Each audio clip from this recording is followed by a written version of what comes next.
ओह! क्या बोलूँ यार, I am at loss of words. उफ़!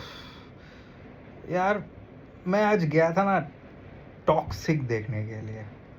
बड़े सालों बाद यश की मूवी आ रही है।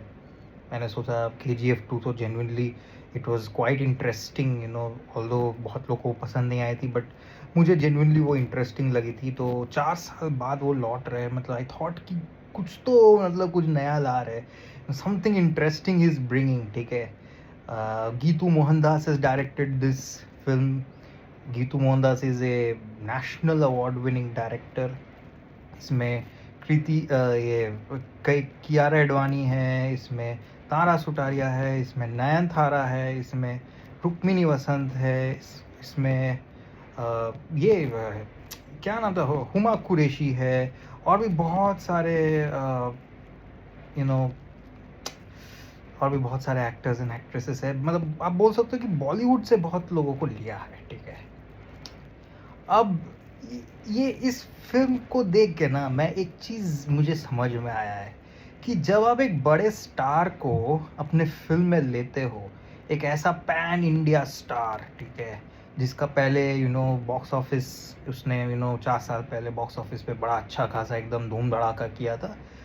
अब इस बड़े से सुपरस्टार को दिखाने का को लेने का यही मीनिंग हो गया कि आप उसे पूरे फिल्म में आप उसे ही दिखाते रहो। आप स्टोरी को कंप्लीटली साइडलाइन कर दो और बस उसी को ही दिखाते रहो पूरे फिल्म में। और यही हुआ है कि होता है ना वो हीरो वर्शिप करने, पूरा सिर्फ हीरो को ही दिखाया जा रहा है, हीरो को ही दिखाया जा रहा है, वही सब कुछ कर रहा है, यू नो उसी को ही ज़्यादा स्क्रीन स्पेस देना। ऑफ कोर्स हीरो है तो स्क्रीन स्पेस देना, but the way it has been shown वो पूरा हीरो वर्शिप टाइप का ही फिल्म लगता है, कम्प्लीटली। तो व्हाट हैपेंस इज कि आपके फिल्म के अंदर जो एक अंडरलाइन मैसेज है, एक स्टोरी है जो दिख ही नहीं रही है, वो कहीं ना कहीं बाहर ही नहीं निकलती है यार। मतलब I can tell you this film when it ends, आप बोलोगे कि भाई इस फिल्म की कहानी क्या थी। पूरा फिल्म में मैंने सिर्फ और सिर्फ यश को एक्शन करते हुए देखा है, सेक्स करते हुए देखा है, और बहुत ही चीज़ी और कॉर्नी डायलॉग्स मारते हुए सुना है। इसके अलावा और क्या था फिल्म में?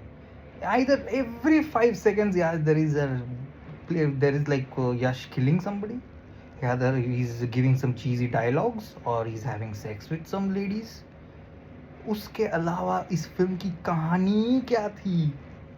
जो कहानी थी वो लास्ट में जाके समझ में आता है कि अच्छा ये था इसका अंडरलाइंग थीम, ठीक है? एक साइकोलॉजिकल इमोशनल जो एक थीम है वो बहुत लेट में समझ में आता है।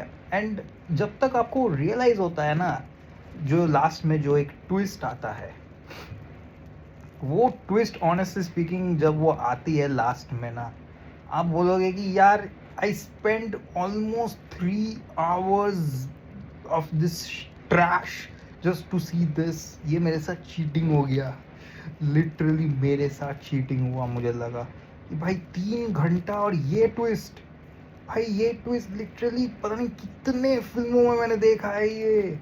और इसका प्लॉट भी समवॉट वैसा ही है, लाइक आपने बहुत सारे ऐसे फिल्मों में देखा है। अभी मैं एक फिल्म का नाम लूँगा, नाम लेने का मन करा बट मैं लूँगा नहीं, वो एक कंप्लीट स्पॉइलर बन जाएगा। बट अगर उस फिल्म का नाम मैंने ले लिया है, वो फिल्म आपने देखी हुई है, वो एक आमिर खान की फिल्म है। बाय द वे मैं पहले बता रहा हूँ, वो एक आमिर खान की फिल्म थी, 2012 में आई थी। अब उसका नाम और मैं नहीं लूँगा।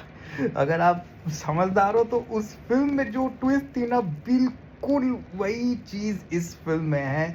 और वो ट्विस्ट जब आती है ना, आपको लगता है कि यार मेरे साथ धोखा हो गया, मैं इतना देर से इसके लिए वेट कर रहा था। My God. एंड जो अंडरलाइन थीम है, जो एक फादर सन का जो रिलेशन था, ठीक है, यू रियलाइज कि that Yash is going through a guilt trip, ठीक है, गिल्टी फील कर रहे। बट द फैक्ट इज कि वो थीम को निकाला ही नहीं है ढंग से यार पूरा फिल्म में। ऑलमोस्ट लाइक स्टार्टिंग का थोड़ा सा एंगल पार्ट को छोड़ के बाकी का पूरा फिल्म में this just random stuff going on. समझ ही में नहीं आ रहा है कि क्या चल रहा है फिल्म में। गैंगस्टर ड्रामा, में घुसाया है इस थीम को। अब गैंगस्टर ड्रामा इतना रैंडम है कि क्या बोलूँ यार। आई जस्ट फेल्ट कि फर्स्ट हाफ में almost the story is going on loop, जहाँ पे पूरा वर्ल्ड बिल्डिंग और जो यश का जो बैक स्टोरी है, जो उसका कियारा एडवानी के साथ उसका मुलाकात कैसे होता है, एंड अल्टीमेटली वो जो शुरू में एकदम दिखाया जाता है कि एक गाड़ी वो बच्चे के साथ वो गाड़ी वो चला जाता है पानी के अंदर, वो कैसे आता है वो वाला सीक्वेंस वो वाले पार्ट तक पहुंचते पहुंचते ना आप खुद ही थक जाओगे। आप बोलोगे कि यार स्टोरी प्रोग्रेस ही नहीं कर रही है, ऑलमोस्ट लग रहा है कि ऑलमोस्ट साइकिल्स में सर्कल्स में घूम रही है, हम इतना स्लोली मूव कर रहा है because all sorts of random things are going on, like कुछ मीनिंग नहीं बना रहा है। लाइक ठीक है चलो, they are building that plot that Kiara Advani and Yash का जो एंगल है उसको बनाने की कोशिश, वो भी इतनी बुरी तरह से बनाया है, मुझे तो कुछ इमोशनल कनेक्ट फील ही नहीं हो रहा था। आई मीन ऐसा लग रहा था पूरा टॉक्सिक, बिकॉज इसका नाम ही टॉक्सिक है तो भाई उन्होंने वैसे ही बनाया, तो इसमें वो इमोशनल एंगल डाल के कोई फ़ायदा नहीं हुआ अल्टीमेटली, क्योंकि आपने एक टॉक्सिक रिलेशन से बनाया है, ऑलमोस्ट लाइक पता नहीं कुछ भी रैंडम तरीके से उन्होंने बनाया है, टॉक्सिसिटी को डाल के एकदम ऑलमोस्ट एक जन को यहाँ पे तारा सुतारिया को भी वो प्यार कर रहा है, उधर उधर भी उसको भी प्यार कर रहा है, थोड़ा चीटिंग का केस हो जाता है and all that stuff. But ultimately जो चीज़ है कि जो एंड में क्लाइमैक्स में जो आपने ट्विस्ट डाला है उसको हिट करवाने के लिए सबसे पहले तो ये एस्टैब्लिश होना चाहिए ना, जो इमोशंस आपने शुरू में होने चाहिए थे कि भाई उसका जो बच्चा है, ठीक है, उस बच्चे के साथ उसका जेन्युइनली उसका वो गिल्ट कैसे फील कर रहा था, क्या वो इमोशंस जो है वो फील करवाने के लिए उसको एस्टैब्लिश तो करना पड़ेगा ना, बट वो एस्टैब्लिश होता ही नहीं है। तो आप फील ही क्या करोगे एंड में जाके, थोड़ा सा डेफिनेटली थोड़ा सा फील होता है। I would say the climax is still the only slightly saving grace of this film, but climax में भी मैं आऊँगा उस पर, बट वो उसको छोड़ के ये जो कंप्लीट इमोशनल पार्ट को सेटअप करना चाहिए था वो उन्होंने किया नहीं, उल्टा पता नहीं सेकंड हाफ में जाके तो the gangster drama continues and वहाँ पे तो मतलब कुछ भी हो रहा है लिटरली। वो मैकाओ में जाता है, इधर उधर बस लोगों को मारे जा रहा है, इधर उधर बस पी रहा है, इधर उधर बस लोगों को मार रहा है, पागलों जैसे कुछ भी बोले जा रहा है। यश का इसी फिल्म में बस यही काम है, मैंने बोला ना, चीज़ी डायलॉग मारना, लोगों को मारना और बस सेक्स करना, और कुछ काम नहीं है इस फिल्म में भाई। और यश को ना मुझे समझ में नहीं आता है यार, ये क्या अजीब सा एक स्टाइल में वो बोलता है ना, इट्स ऑलमोस्ट लाइक इसका सिग्नेचर हो गया, but it really feels little irritating eight one point. Like naturally dialogues दो ना, नेचुरली दो डायलॉग्स, ये एफर्ट लाइक कैसा अजीब सा, मैंने तुमको तो बोला था कि अब तुम्हारी मौत होगी, ये जो स्टाइल में एक तो बोल रहा है ना, ये मुझे बिल्कुल भी पसंद नहीं आया है। तो ओवरऑल देखो फिल्म जो है ना 3 घंटा 14 मिनट में से पूरे 2 घंटे 50 मिनट तो कुछ भी हो रहा है, कुछ भी वो रैंडम हो रहा है, और ऑनेस्टली सिंह आप बोर हो जाओगे, आपको कुछ मज़ा नहीं आने वाला है, एंड एट वन पॉइंट आप कंप्लीटली लॉस्ट ही हो जाओगे कि भाई चल क्या रहा है, मतलब what is the story in this film, what is this film meant to be. फिर लास्ट में जाके जब ट्विस्ट आता है तब आपको समझ में आता है ओके तो ये था, ठीक है, एंड ऑल यश का एक साइकोलॉजिकल एंगल है, वो सब कुछ निकल के आता है, ठीक है। वही टाइम में थोड़ा समझ में आता है कि अच्छा तो इतना ये सब गार्बेज जो डाला है उसके नीचे ये छुपा हुआ था, और इसको निकालने के लिए there was a better film it could have been. मतलब गीतू मोहनदास मुझे जहाँ तक लगता है उसके जो प्रीवियस वर्क्स थे कुछ ऐसे इमोशनल फिल्म्स ही थे, बट इन्होंने ये थोड़ा सा अलग टाइप का खेला है गेम इस गैंगस्टर ड्रामा के साथ, वो इमोशनल साइकोलॉजिकल इमोशनल एंगल को इस पूरे गार्बेज ऑफ गैंगस्टर ड्रामा के नीचे छुपा के रखा है। And that gangster drama, that entire gangster drama that fills almost 95% of the film has no relation to this story as well. Almost आपको लगेगा कि दो parallel stories create किए। I feel every single actress in this film was a waste. Yash, I mean, कुछ अगर positives genuinely बोलना होगा तो यश जो डायलॉग्स कुछ देते हैं ना, मैं तो हिंदी डब देख के आ रहा हूँ, तो कुछ कुछ जगह में यश जो डायलॉग्स देता है ना, वो जेन्युइनली बड़ा फनी सा लगता है, जेन्युइनली वो सीटी मार वाले डायलॉग्स है, ठीक है। ऑल्दो मेरे थिएटर में कोई भी सीटी मार नहीं रहा था, बट वो वही सुनने में इंटरेस्टिंग लग रहा था ऑलमोस्ट। अगर आप किसी दोस्त के साथ जाओगे और अगर आपका दोस्त सो गया है ऑलमोस्ट ये फिल्म देखते देखते, तो आप उसको लाइक थोड़ा सा जगा के बोलोगे, ए यश, यश डायलॉग दे रहा है, उठो उठो सिटी पे जाना है, समथिंग लाइक दैट। तो वो एक अच्छी चीज़ है, यश के डायलॉग्स थोड़े बहुत मज़ेदार है। दूसरा, action sequences some of them are really well choreograph, very very well shot, ठीक है। तो वो सेकंड चीज़ है। और थर्ड जो क्लाइमैक्स है, जो इमोशनल वाला एंगल है, वो मुझे पसंद आया, but again I am saying वो it's like 100 times used formula. It's like आपने बहुत बार पहले किसी ना किसी एक फिल्म में तो देखा होगा, और ये स्टोरी भी आपको रियलाइज़ होगा कि ये कहीं ना कहीं आपने इस फिल्म की स्टोरी को देखा है।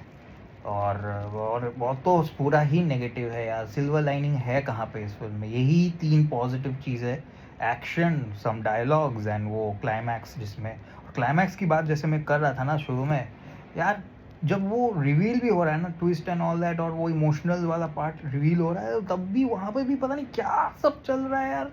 I was like going, I was like यार, कम से कम क्लाइमैक्स को तो छोड़ देते हैं यार, क्लाइमैक्स में थोड़ा सा आराम से लेट इट बी। कुछ भी चल रहा है, प्लेन्स आर फ्लाइंग अराउंड, आपने शायद ट्रेलर में भी देखा होगा, टीजर में भी देखा होगा, वो प्लेन्स घूम रहे हैं, या फिर प्लेन क्रैश कर जा रहा है स्नो में, वो क्या जो हो रहा है वहाँ पे, आई वाज लाइक कहाँ से आ गया पूरा प्लेन वेन। सम पीपल ऑन यूट्यूब में सेइंग कि भाई कुछ वॉर से रिलेटेड, कुछ रशिया वॉर से रिलेटेड हो सकता है।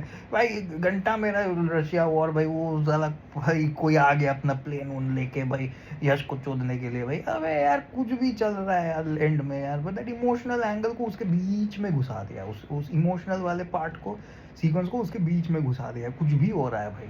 I was like seriously, I'm done with this film.